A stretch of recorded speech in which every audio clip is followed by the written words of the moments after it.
Hello students, welcome back in goodwill Educare. क्या हाल चाल है बच्चे, कैसे हैं आप लोग? अच्छे हैं? चलिए, अच्छे हैं तो बहुत अच्छी बात है। स्टूडेंट्स, जैसा कि आपका क्लास 11th ओवर हो चुका है, कंप्लीट हो चुका है, अब 11th का रिजल्ट भी आ चुका है। आप एंटर कर चुके हैं क्लास 12th कॉमर्स में। अब आप सीनियर हो गए एक क्लास। पहले क्या थे? 11th में थे तो आप जूनियर थे, अब 12th में आ गए और सीनियर हो गए। तो सबसे पहले मैं अपने तरफ से और गुडविल एडुकेयर के समस्त परिवार की तरफ से आपको ढेर सारी शुभकामनाएं देता हूं क्लास 12th में एंट्री के लिए। नए क्लास में आपका प्रवेश हुआ है, इसके लिए आप सभी को बधाई।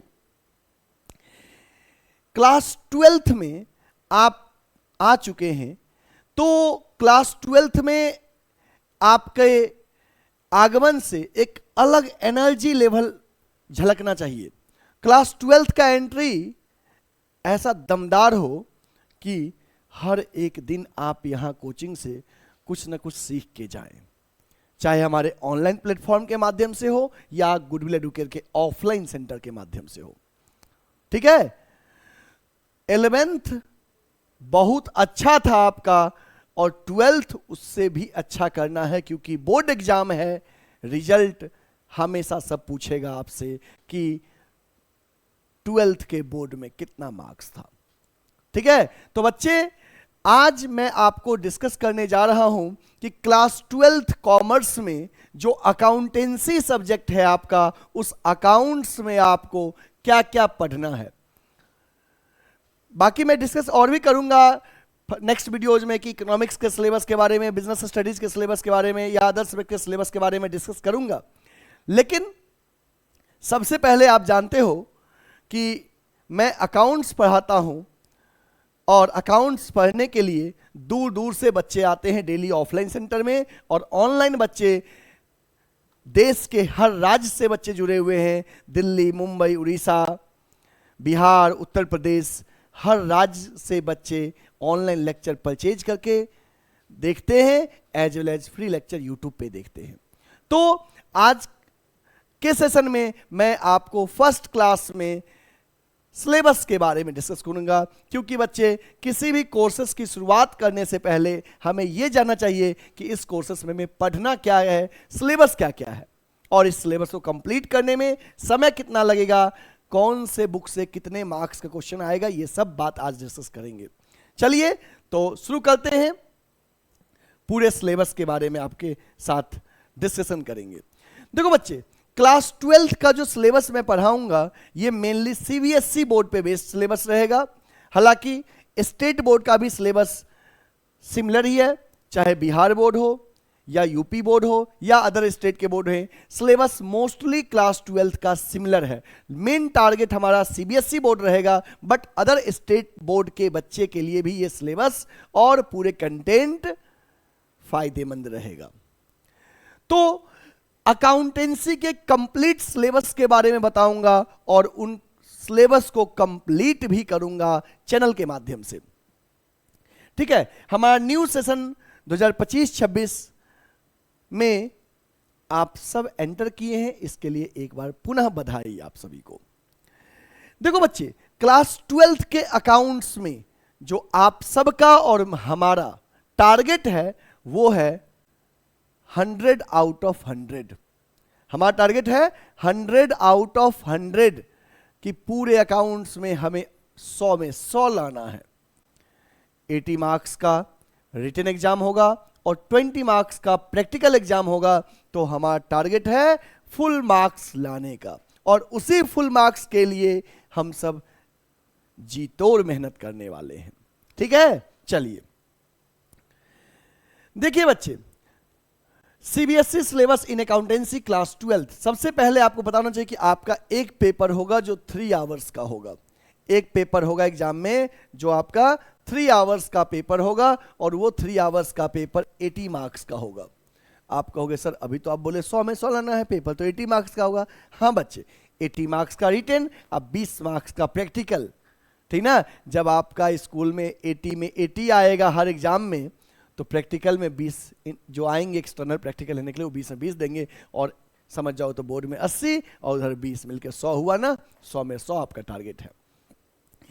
ये जो अकाउंट्स के सिलेबस है बच्चे, इसको तीन पार्ट में बांटा गया है। पार्ट ए जो है वो आपका है अकाउंटिंग फॉर पार्टनरशिप फर्म पे बेस्ड बुक रहेगा पार्ट ए में, और अकाउंटिंग फॉर कंपनी, मतलब पार्ट ए में आपका 60 मार्क्स कवर हो रहा है, जिसमें 36 मार्क्स पार्टनरशिप फर्म पे बेस्ड है एंड 24 मार्क्स कंपनी पे बेस्ड है। मतलब क्लास 12th का अकाउंट्स का पार्ट ए 60 मार्क्स कवर करेगा। आपको एग्जाम में एक पेपर होगा जिसमें शुरुआत के 60 मार्क्स पार्ट ए से रहेगा, और उस पार्ट ए में 2 बुक रहेगा।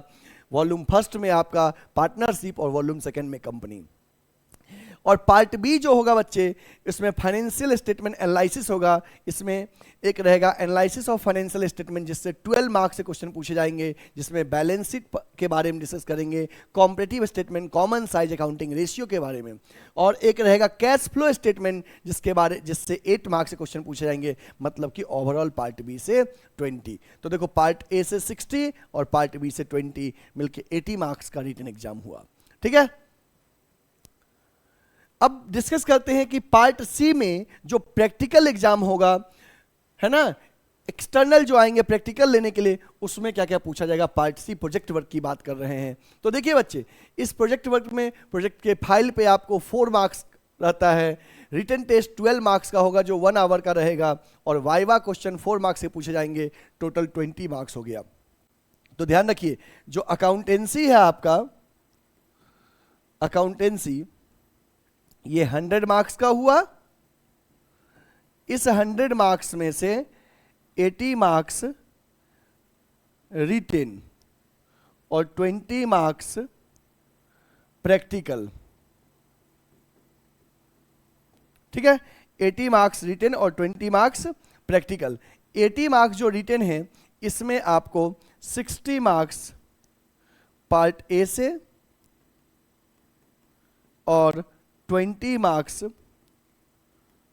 पार्ट बी से रहेगा।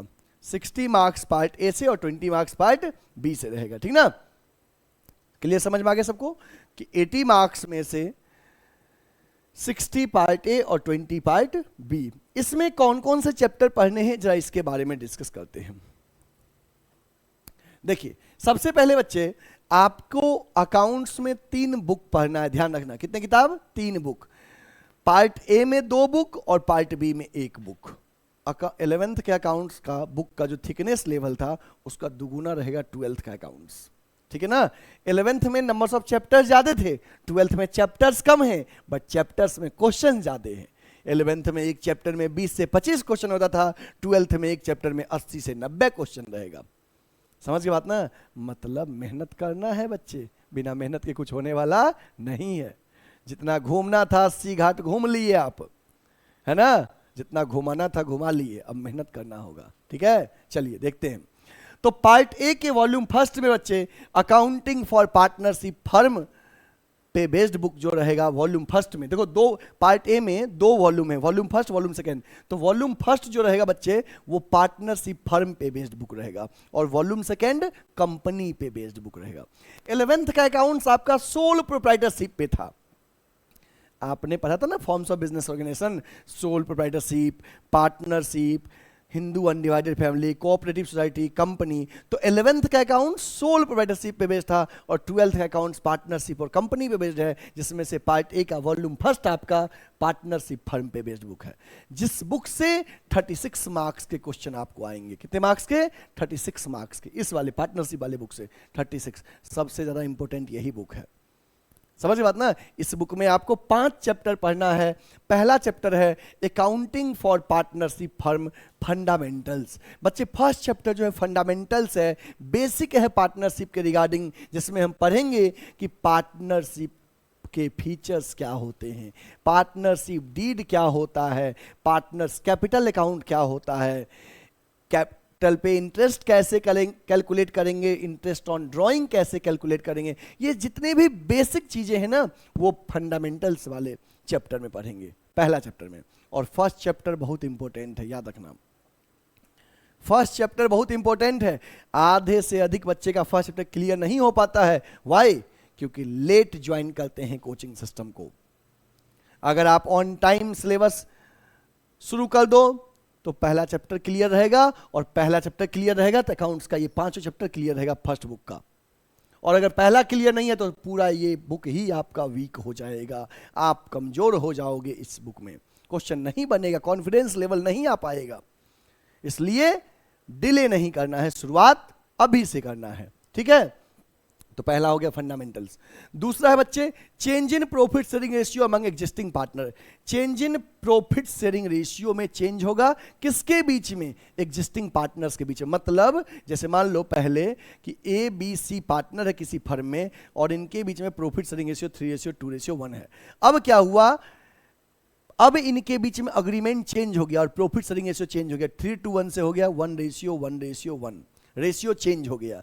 तो जब फर्म में जो लोग पहले से पार्टनर हैं उनके बीच में प्रॉफिट शेयरिंग रेशियो चेंज होगा, उसे हम बोलते हैं change in profit sharing ratio among existing partners. तो उस केस में क्या क्या अकाउंटिंग ट्रीटमेंट होगा वो इस चैप्टर में हम डिस्कस करेंगे।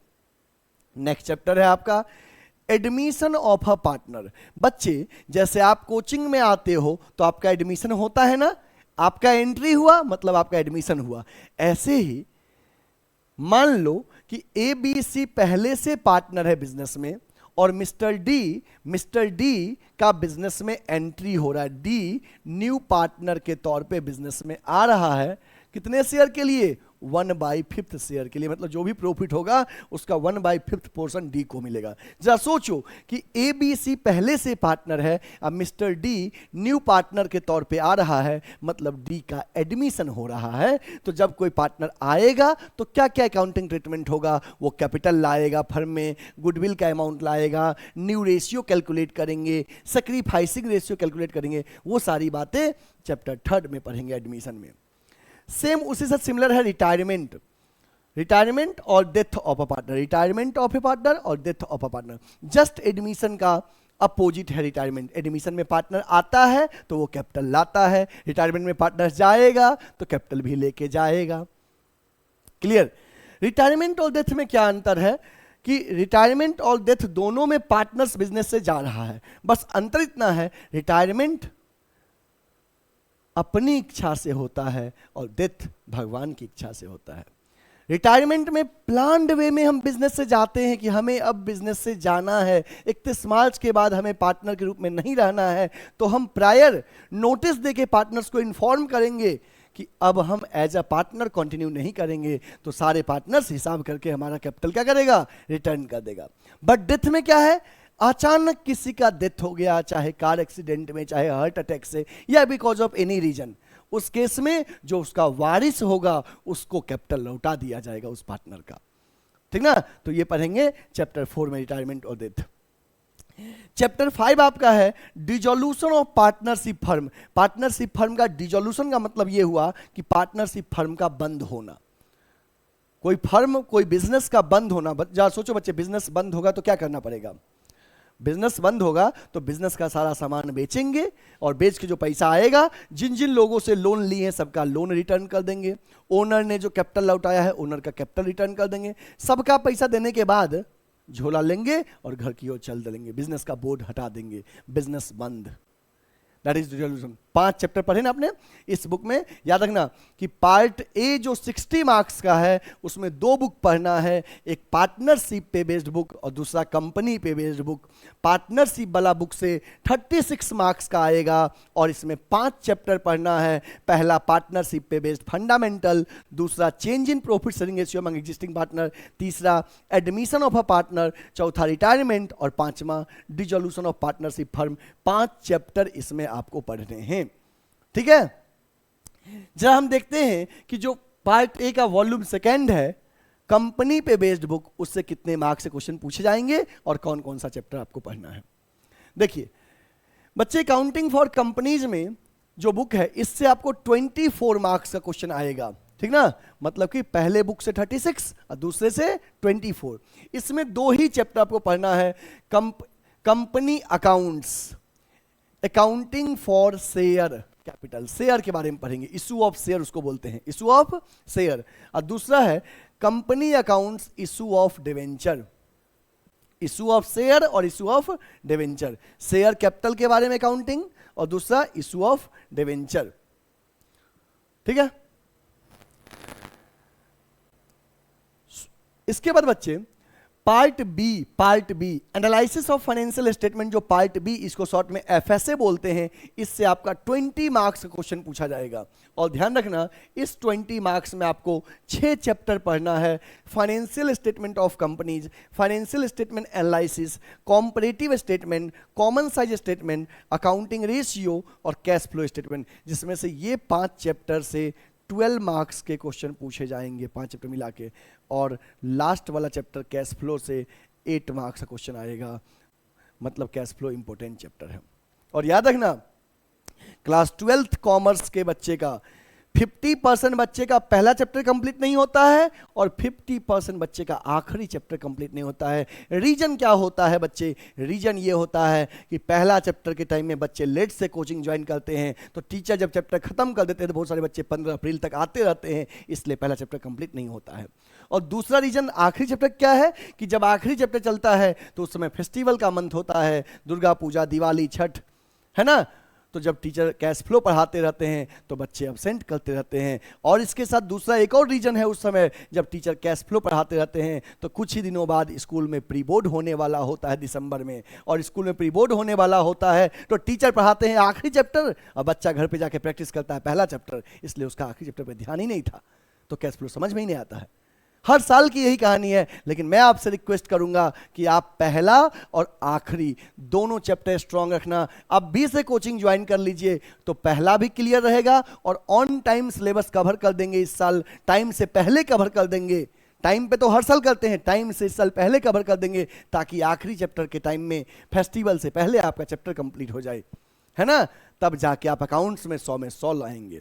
चलिए जरा हम आपको बताते हैं एस्टिमेटेड टाइम कि सिलेबस कंप्लीट होने में कितना टाइम लगेगा। ध्यान रखना बच्चे, जो आपका ये अकाउंटिंग फॉर पार्टनरशिप फर्म पे बेस्ड बुक है, इसको कंप्लीट करने में 3 मंथ लगेगा। 3 महीने में जून तक में आपका ये वाला बुक कंप्लीट हो जाएगा। 3 महीने में पहला बुक कंप्लीट हो जाएगा। गर्मी छुट्टी के बाद जब स्कूल खुलेगा तो हम पहुंच जाएंगे दूसरे वाले वॉल्यूम पे, और इसको कंप्लीट करने में हमें लगेगा 1.5 मंथ, 1.5 महीने का टाइम, 1.5 मंथ। ठीक है, इसके बाद बच्चे जो आपका एफएसए वाला बुक है, इसको कंप्लीट करने में भी हमें 1.5 मंथ लगेगा, 1.5 महीना टाइम। ये रेगुलर क्लास के पॉइंट ऑफ व्यू से बात कर रहा हूं। 6 महीने में आपका सिलेबस कवर हो जाएगा कंप्लीट।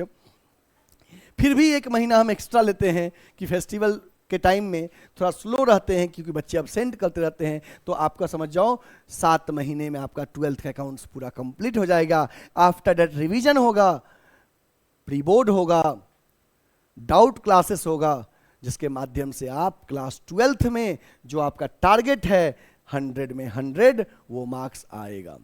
जरा हम बात करते हैं कि अगर आप में से किसी बच्चे को ऑफलाइन क्लासेस ज्वाइन करना है तो ऑफलाइन क्लासेस के लिए कौन कौन सा बैच आपके लिए अवेलेबल है वो बात करते हैं। तो new batch available class 12th commerce के लिए है। अगर कोई भी स्टूडेंट्स मॉर्निंग स्लॉट में ज्वाइन करना चाहते हैं तो बच्चे मॉर्निंग में क्लासेस 7 से 9 में अवेलेबल है, मॉर्निंग में, अर्ली मॉर्निंग। इसके बाद अगर किसी बच्चे का स्कूल 12 बजे से है तो उनके लिए बैच अवेलेबल है 9 से 11 में, या जो नॉन अटेंडिंग स्टूडेंट्स हैं जो स्कूल नहीं जा रहे हैं, फ्लाइंग है, प्राइवेट करवाए हैं, 9 से 11 बैच उनके लिए अवेलेबल है। कि आफ्टरनून में भी बैच अवेलेबल है 3 से 5 में, इवनिंग में 4 से 6 में अवेलेबल है, और इवनिंग में 6 से 8 में अवेलेबल है। जिसमें मोस्ट डिमांडिंग बैच अगर आप हमसे पूछोगे सर कौन कौन सा रहता है कोचिंग का, तो बच्चे ये मॉर्निंग में 9 AM to 11 AM most demanding batch, evening में 4 PM to 6 PM most demanding batch, और इवनिंग में 6 PM to 8 PM most demanding batch. ये 3 बैच का डिमांड सबसे ज़्यादा होता है। ये तीनों बैच ट्रेंडिंग पे चलता है, समझ गए बात ना, मोस्ट डिमांडेड बैच, जल्दी सीट फुल हो जाता है। इसलिए अगर आपको एडमिशन चाहिए इन बैचेज में तो अभी इनरोल करिए गुडविल एडुकेयर में, ठीक है। और हाँ, जब बात करते हैं कि कोचिंग में कॉमर्स में कौन कौन से सब्जेक्ट अवेलेबल हैं, तो मेनली बच्चे जिन बच्चे का मैथ्स नहीं है उनके लिए 3 सब्जेक्ट अवेलेबल है, अकाउंट्स, इकोनॉमिक्स और बिजनेस स्टडीज। और ऐसे स्टूडेंट जिनके लिए अप्लाइड मैथ भी जो लिए हैं उनके लिए 4 सब्जेक्ट हैं, accounts, economics, business and applied math. और अप्लाइड मैथ अगर आप लिए हो तो आपका क्लासेस 3 आवर्स डेली चलेगा। अप्लाइड मैथ नहीं है, नॉन मैथ स्टूडेंट है तो 2 आवर्स डेली, अप्लाइड मैथ में 3 आवर्स डेली क्लासेस है। और यदि कोई बच्चे स्टेट बोर्ड से हैं, लाइक बिहार बोर्ड से हैं या अदर स्टेट बोर्ड से हैं और आपका एंटरप्रेन्योरशिप भी है तो वो भी सब्जेक्ट हमारे यहाँ अवेलेबल है। ये सब्जेक्ट अवेलेबल है। और जब एनुअल एग्जाम आएगा तो एनुअल एग्जाम के टाइम में आपके लिए कोचिंग में इंग्लिश का भी क्लासेस अवेलेबल है। जब आपका एनुअल एग्जाम आता है तो इंग्लिश का भी बैचेज अवेलेबल रहता है। क्यों? ताकि आप इंग्लिश में भी मैक्सिमम मार्क्स लाएं, जिससे कि बोर्ड एग्जाम में आपका परसेंटेज 95% एबव रहे। ठीक है, अब हम बात करते हैं कि गुडविल एडुकेयर के ऑफलाइन सेंटर में कौन कौन सा कोर्स चलता है।